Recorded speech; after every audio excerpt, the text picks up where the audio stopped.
Hello मेरे प्यारे दोस्तों, कैसे हैं आप सभी लोग। उम्मीद है आप लोग बहुत अच्छे होंगे। My name is Ashish Giri. आज के इस वीडियो के अंदर हम डिस्कस करेंगे उडोगोनियम एल्गी का part number 3। Students, oedogonium algae का part number 1, part number 2 already मैं कवर कर चुका हूं। अगर आप उन वीडियोस को देखना चाहते हैं तो चैनल के अंदर जाकर देख सकते हैं, या फिर इसी वीडियो के डिस्क्रिप्शन बॉक्स में आपको एक लिंक मिलेगा। जैसे ही आप उस लिंक पर क्लिक करेंगे आप डायरेक्ट उस प्लेलिस्ट तक पहुंच जाएंगे।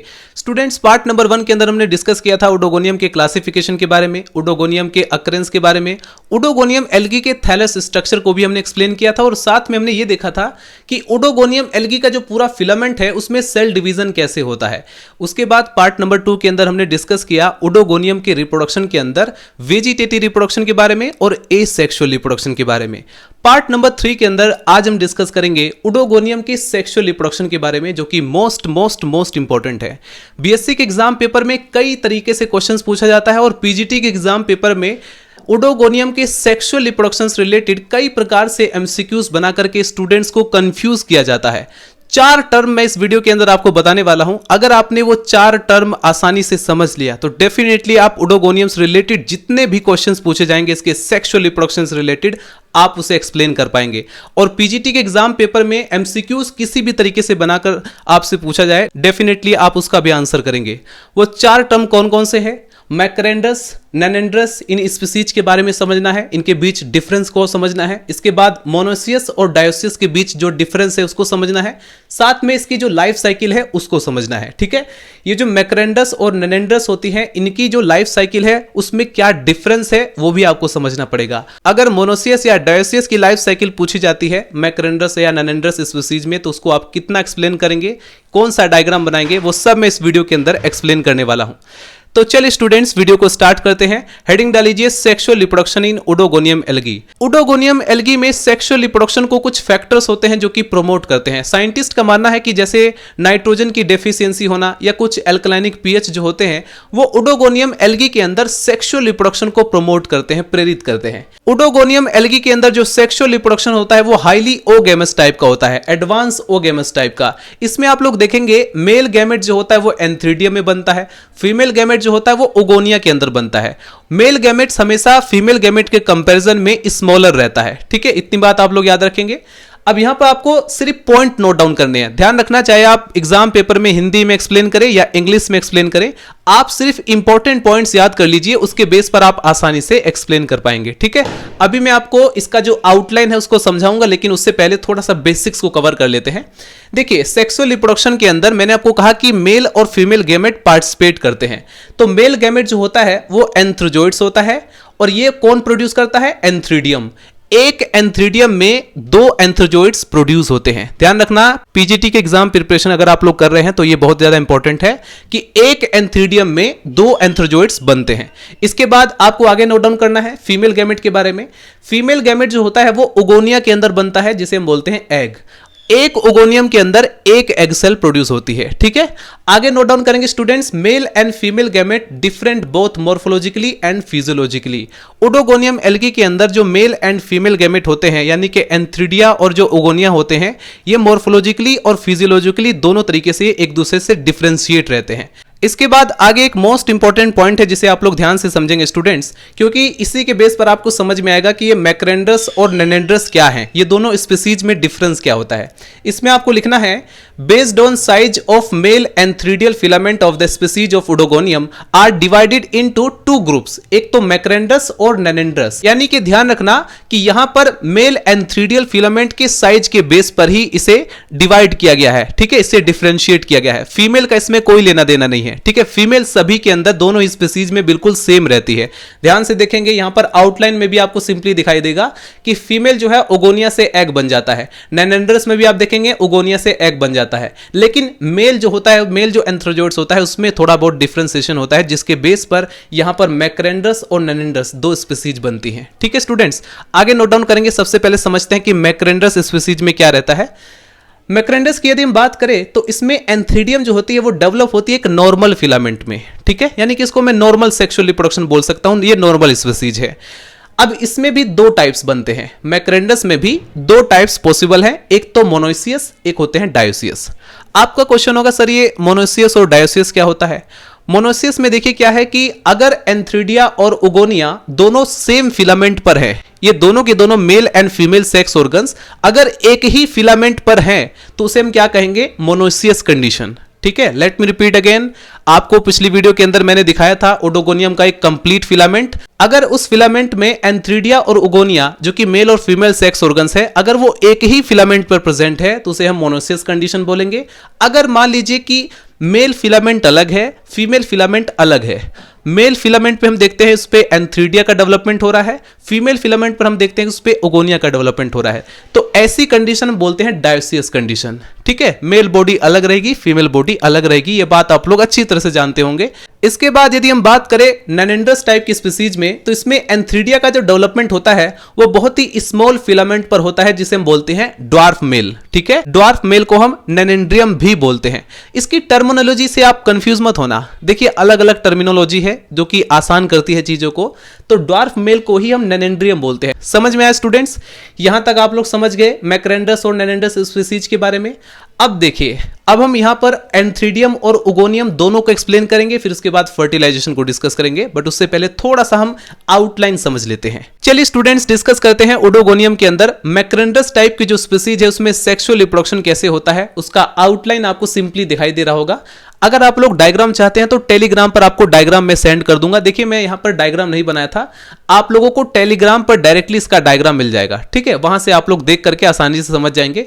यहां पर देखिए आउटलाइन के माध्यम से मैं आपको समझाता हूं। सबसे पहले ग्रीन कलर में आपको दिखाई देगा ओडोगोनियम। मान लीजिए कि ये ओडोगोनियम का फिलामेंट है। मैंने आपसे कहा कि मैक्रेंड्रस टाइप की स्पीसीज में दो तरह के फैक्टर हैं, एक तो मोनोसियस, एक होता है डायोसियस। मैक्रेंड्रस के अंदर अगर आपसे पूछा जाए मोनोसियस और डायोसियस लाइफ साइकिल को एक्सप्लेन करें तो सिर्फ यही डिफरेंस रहेगा कि आपको ओडोगोनियम की फिलामेंट में एक फिलामेंट आप एक ऐसा बनाएंगे मोनोसियस के अंदर जिसमें कि ओगोनिया और एंथ्रीडिया दोनों एक ही फिलामेंट पे हो, और अगर आप लोग एक्सप्लेन कर रहे हैं डायोसियस के बारे में तो ऐसे में आपको अलग अलग फिलामेंट पर ओगोनिया और एंथ्रीडिया को रिप्रेजेंट करना पड़ेगा। उसके बाद स्टूडेंट आप लोग दिखाएंगे कि ओगोनिया से एग बनता है और एंथ्रीडिया से स्पर्मेटोजोइड्स बनते हैं, या जिसे आप एंथ्रोजोइड्स भी बोल सकते हैं, और फिर उनके बाद इनका होता है फर्टिलाइजेशन। वाटर के अंदर इनका फर्टिलाइजेशन होता है। फर्टिलाइजेशन के बाद स्टूडेंट्स डिप्लॉइड जाइगोट बनता है जिसे हम oospores भी बोलते हैं। ध्यान रखना डिप्लॉइड क्यों बना, क्योंकि दो हैप्लॉइड सेल्स आपस में मिले, दो हैप्लॉइड गैमेट आपस में मिल करके फ्यूज करके डिप्लॉइड जाइगोट बनाते हैं जिसे हम बोलते हैं oospore। इतनी बात क्लियर हुई स्टूडेंट्स? अब ये जो oospores होता है इसमें होता है रिडक्शन डिवीजन। ठीक है, एक न्यूक्लियाई से 4 न्यूक्लियाई बनते हैं, और ये जो रिडक्शन डिवीजन से फिर उसके बाद जो 4 न्यूक्लियाई बने वो जो है थोड़ा थोड़ा साइटोप्लाज्म इकट्ठा करके एक्यूमुलेट करके जूस्पोर्स में कन्वर्ट हो जाते हैं। अब आप लोग याद कीजिए एसेक्सुअल रिप्रोडक्शन के बारे में, लास्ट में जो जूस्पोर्स बन रहा था वो जूस्पोर्स उसमें आगे क्या करता है, वो जूस्पोर जो है थोड़ी देर स्विमिंग करता है 1-2 घंटे के तक, उसके बाद किसी सबस्ट्रेटम से चिपक करके उसमें सेल डिवीजन होता है और दोबारा से ओडोगोनियम का एक नया फिलामेंट बन जाता है। इतनी बात क्लियर हुई? आई थिंक आपको ये समझ में आ गया होगा। अब हम बात करते हैं नंबर 2 टाइप की स्पीसीज, नैनेंड्रस टाइप की स्पीसीज में सेक्सुअल रिप्रोडक्शन के बारे में। तो उसकी आउटलाइन आप लोग यहां पर देख सकते हैं। ओडोगोनियम के अंदर मैंने आपसे कहा था कि जो फीमेल गैमेट है उसका प्रोसीजर दोनों में ही सेम रहता है। इसमें आप देखेंगे ओगोनिया से एग बन जाएगा, लेकिन यदि हम बात करें मेल गैमेट की तो वो ड्वार्फ मेल से बनेगा। ठीक है, नैनेंड्रस टाइप की स्पीसीज में सबसे पहले ओडोगोनियम के फिलामेंट से एंडोस्पोरेंजिया बनते हैं।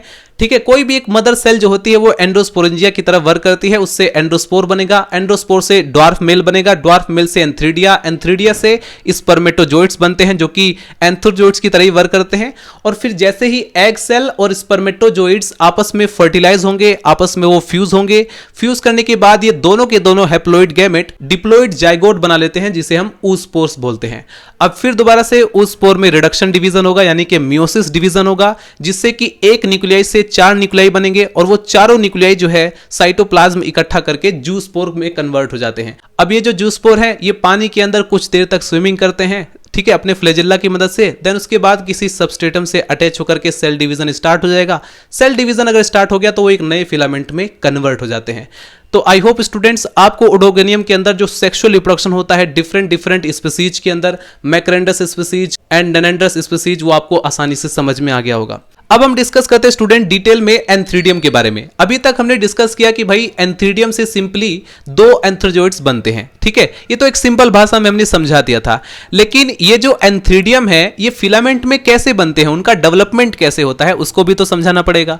तो उसके बारे में आप लोग लिखेंगे, any cap cell of the vegetative filament में function as antheridial mother cell. ध्यान रखना स्टूडेंट्स, फिलामेंट के अंदर कोई भी cap cell antheridial mother cell की तरह वर्क करती है और फिर उसके बाद उसमें रिपीटेड ट्रांसवर्स डिवीजन होता है। एक बार मैं थोड़ा सा आपको डिटेल में समझा देता हूं।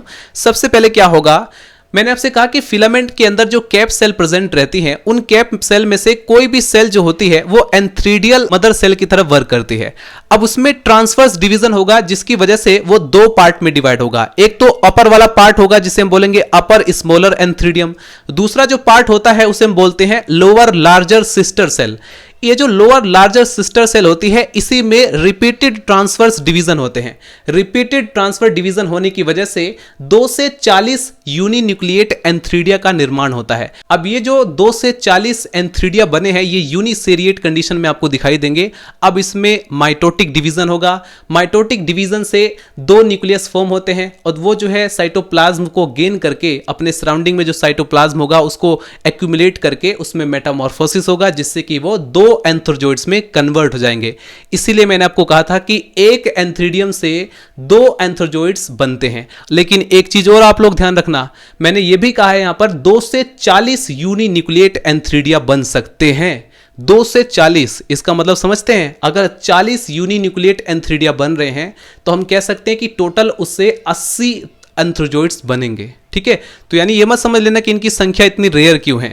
अब ये जो फाइनली एंथ्रोजोइड्स बने हैं, अगर हम इनके इंपॉर्टेंट फीचर्स की बात करें तो एंथ्रोजोइड्स एक तो यूनिसेल्युलर स्ट्रक्चर होती है, दूसरी ये यूनिन्यूक्लिएटेड होती है, तीसरी ये मल्टीफ्लैजिलेट होते हैं जिससे कि ये स्विमिंग कर सकें, थोड़ा सा ये येलो कलर के भी होते हैं। और मोर्फोलॉजिकली अगर देखा जाए जो एंथ्रोजोइड्स होते हैं ये जूस्पोर्स और जो एंडोस्पोर होता है उनसे बहुत ज्यादा सिमिलर रहते हैं, लेकिन साइज में जो है ये स्मॉलर रहता है। एंथ्रोजोइड्स साइज में स्मॉल रहता है। इतनी बात क्लियर हुई। अब हम डिस्कस करेंगे स्टूडेंट्स ओगोनियम के बारे में। एंथ्रीडियम के बारे में इतनी इंफॉर्मेशन आपको याद रखनी है, ये मेन इंफॉर्मेशन है। इसके अलावा आप लोग और भी लिख सकते हैं अगर आप लोग लिखना चाहें, लेकिन यहां पर मैं आपको बता दूं कि इतनी इंफॉर्मेशन इंपॉर्टेंट है। अब आप लोग हेडिंग डालीजिए ओगोनियम।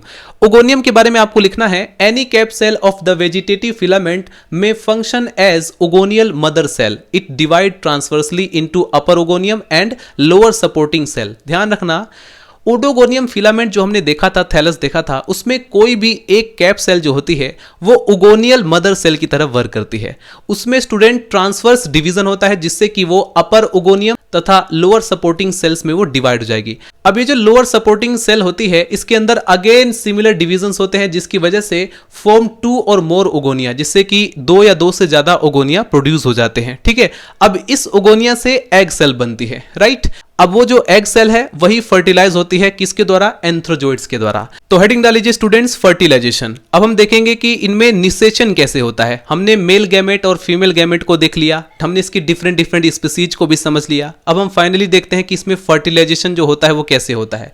तो फर्टिलाइजेशन में आप लोग लिखेंगे, antherozoids are attach by the mature oogonium. Antherozoids होते हैं वो मैच्योर ओगोनियम से अटैच हो जाते हैं थ्रू केमिकल स्टिम्युलस। इसके बाद normally only one antherozoids enters through the opening on the oogonial wall. ये जो ओगोनियल वाल की जो ओपनिंग होती है नॉर्मली हम देखते हैं कि एक ही एंथ्रोजोइड्स उसमें से एंटर करेगा और एग को फर्टिलाइज करेगा। जब ये एग को फर्टिलाइज करता है, formation of diploid zygote, diploid zygote का फॉर्मेशन होता है। आपका क्वेश्चन होगा डिप्लॉइड जाइगोट क्यों बना? क्योंकि 2 हैप्लॉइड गैमेट आपस में मिलते हैं। हैप्लॉइड गैमेट कौन कौन से थे? एक तो एंथ्रोजोइड्स होता है जो कि हैप्लॉइड गैमेट है, दूसरी एग सेल होती है जो कि हैप्लॉइड गैमेट है। ये दोनों हैप्लॉइड गैमेट आपस में मिल करके जाइगोट बनाते हैं जो कि डिप्लॉइड होता है। इसे हम ऊस्पोर भी बोलते हैं। अब ये जो ऊस्पोर बना हुआ है ना, ये बहुत समय तक रेस्ट करता है, ठीक है, और ये ब्राउन कलर का हो जाता है। फिर उसके बाद इसमें जैसे ही फेवरेबल कंडीशन आएगा, परिस्थितियां पूरी तरह से अनुकूल हो जाएंगी, तो ऐसी कंडीशन में स्टूडेंट्स ये जो डिप्लॉइड जाइगोट होता है ये जर्मिनेशन करता है। इसमें जो है मियोसिस डिवीजन होगा जिससे कि 4 हैप्लॉइड डॉटर न्यूक्लियाई बनते हैं। अब ये जो डॉटर न्यूक्लियाई है ये साइटोप्लाज्म को एक्यूमुलेट करके जूस पोर्स बनाती हैं और फिर उसके बाद मैंने आपसे कहा था एसेक्सुअल रिप्रोडक्शन को याद कीजिए। ये जो जूस पोर्स होते हैं ये फ्रीली स्विमिंग करते हैं, फिर उसके बाद किसी सबस्ट्रेटम से अटैच होने के बाद इसमें सेल डिवीजन स्टार्ट हो जाएगा, फिर एक नया मैच्योर फिलामेंट डेवलप हो जाता है। इतनी बात क्लियर हुई स्टूडेंट्स। तो आज के इस वीडियो के अंदर हमने डिस्कस किया ओडोगोनियम एल्गी के अंदर सेक्सुअल रिप्रोडक्शन के बारे में। कोई भी डाउट हो तो आप लोग कमेंट सेक्शन में मेंशन कर देना। अगर आप लोग चाहते हैं किसी अन्य टॉपिक पर मैं वीडियो बनाऊं तो उसके बारे में भी आप लोग कमेंट सेक्शन में बता सकते हैं। तो मिलते हैं नेक्स्ट वीडियो में। Bye bye, Tata.